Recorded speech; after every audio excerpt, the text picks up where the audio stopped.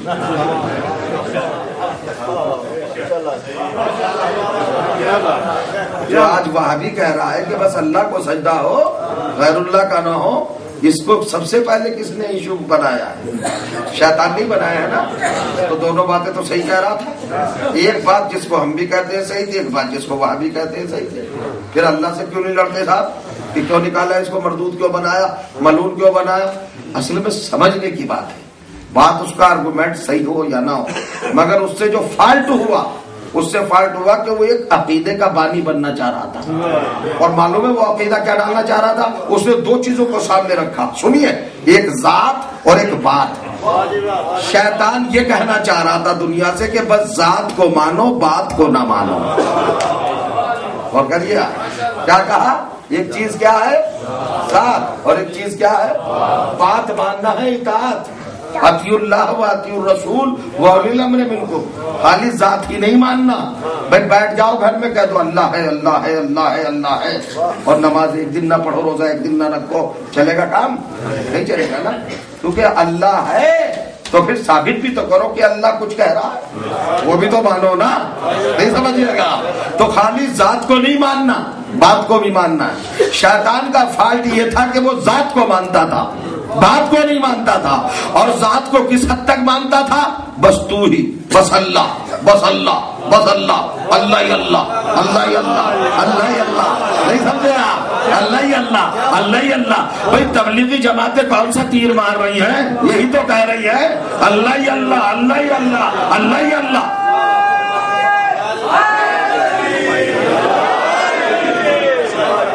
یہ کام تو شیطان پہلے ہی کر کے چلا گیا. اللہ ہی اللہ، بس اللہ، اللہ کے علاوہ کسی اور کو نہ ماننا ہے نا. یہ قرآن ہے، میری طرف سے تھوڑی. اللہ نے کہا نکل. میری ذات کو مانتا ہے اور بات کو کتنا مضبوط مانتا تھا، یعنی اللہ کو اس حد تک اکیلا اور واحد مانتا تھا. اب پتہ نہیں میرا لفظ سمجھے گے کہ نہیں. بہت بڑا توحیدیہ تھا، اتنا توحید میں گھسا ہوا تھا کہ اس کو بالکل یہ گوارا نہیں تھا کہ اگر اللہ بھی غیر اللہ کو کہے تو میں نہیں مانوں گا. جس حد تک اللہ کو مانتا تھا کہ بس تجھے مانوں گا، تیری ذات کو مانوں گا، تیری بات کو نہیں مانوں گا. تو جو چاہ رہا ہوں، اب دو باتیں آ گئی، ایک ذات اور ایک بات. ذات کا نام ہے لا الہ الا اللہ، اور بات کا نام ہے اس جدول ملائکہ. سمجھ لی دونوں آئے تھے قرآن میں. ذات کیا ہے اللہ کی؟ لا الہ الا اللہ. بات کیا ہے اللہ کی؟ اسجد، سجدہ کر آدم کو. تو شیطان نے دو میں سے ایک لیا. غور کریں گے آپ، جب دو چیزیں واجب ہوں اور ان میں سے ایک لینے پر تیار ہو جائے تو سمجھ لینا انسان نہیں ہے، شیطان ہے.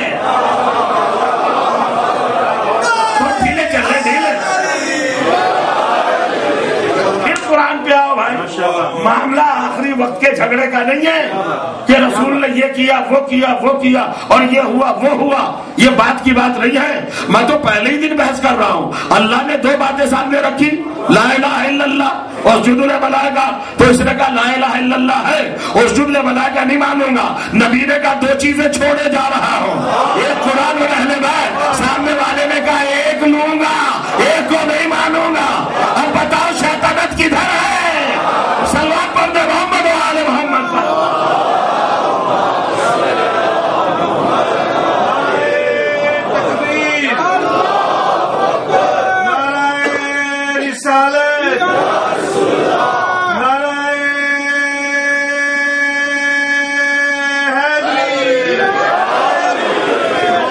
اس کو بھی آپ ریجیکٹ کر سکتے ہیں، ہے نا. اس کو بھی آپ ریجیکٹ کر سکتے ہیں کہ صاحب آپ بات کچھ کہہ رہے تھے، آپ نے دلیل کچھ تھی. ذات اور بات کی گفتگو تھی کہ شیطان ذات کو مارتا تھا، بات کو نہیں. تو یہاں تو رسول کی یہ دونوں باتیں تھی کہ دو چیزیں چھوڑے جانا ہو. ان دو میں سے ایک نہیں لیے کہ یہ ذات کو تو لیا، محمد رسول اللہ تو مانا. تو چلو پھر چلو رسول اللہ کا، چلو یہ کمرے کی بات ہے، گھر کی بات ہے، یہ سمجھ میں نہیں آئے میدان میں سمجھا دیتا ہوں. اور کریے گا. ایک اللہ کی ذات ہے، ایک بات ہے ذات کا مطلب ہے لا الہ الا اللہ، بات کا مطلب ہے اسجد لملائکہ. توجہ چاہ رہا ہوں. تو محمد کی بھی ذات ہے محمد رسول اللہ، اور محمد کی بات ہے من کنت مولا.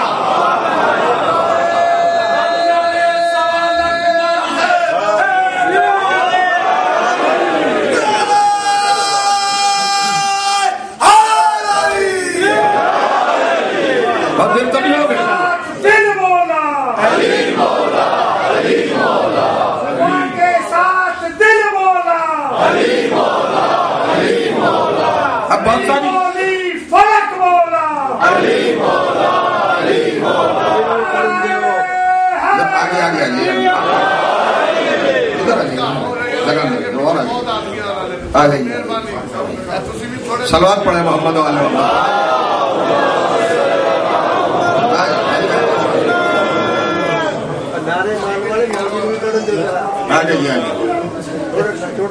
نہیں بیٹھا رہے بیٹھا رہے.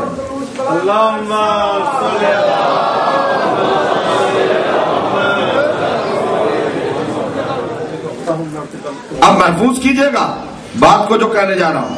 شیطان سے غلطی کیا ہوئی کہ اس نے اللہ کی ذات کو مانا اور اللہ کی بات کو نہیں مانا. یہ تو تھا معاملہ شیطان کا. اللہ نے بھی آدم سے ایک بات کہی. چلیے قرآن ہے یہ مذاق نہیں. یا آدم اسکن انتا وزوجک الجنہ، جاؤ دونوں جنت میں رہو، ساکن بن جاؤ. میں بار بار کیوں کہہ رہا ہوں بھائی، ذرا کچھ ذہنوں کو بڑھائیے. آدم سے کہہ رہا ہے کہ ساکن بن، مالک نہیں. قرآن تمہیں بتانا چاہتا ہے کہ جب سب کا باپ جنت کا مالک نہیں، جو سب کا باپ ہے جب وہ جنت کا مالک نہیں، تو میں ایک بات پوچھنا چاہتا ہوں، اب جس کو اللہ جنت کا مالک بنائے گا وہ آدم سے چھوٹا ہوگا یا بڑا ہوگا؟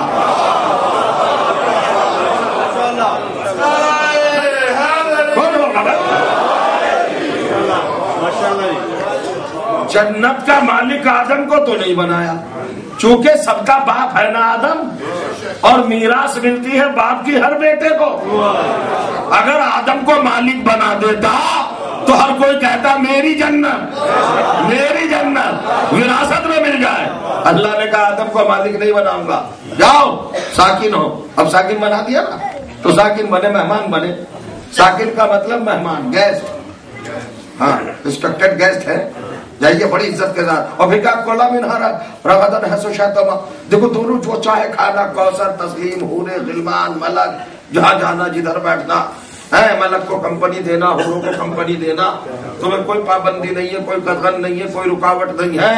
کہیں بھی جاؤ کچھ بھی کھاؤ، یہ انگور وہ سیب یہ انار،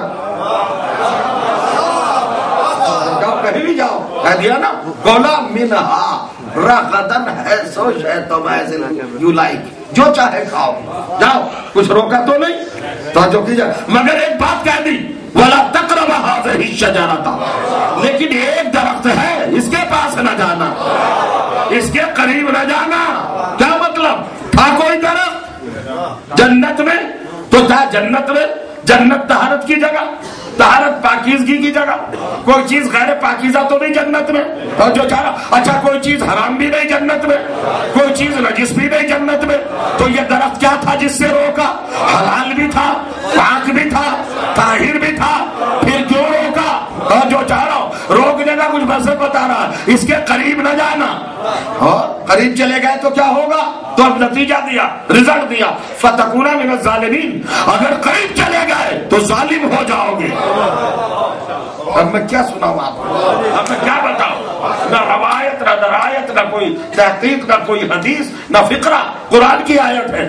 اللہ کہہ رہا ہے ایسے حجت کو، ایسی ذات کو جس کو فرشتوں سے سجدہ کرایا کہ اگر درخت کے قریب چلے گئے تو ظالم ہو جاؤ گے. کیا ہو جاؤ گے؟ ظالم. اچھا ہو جاؤ گے.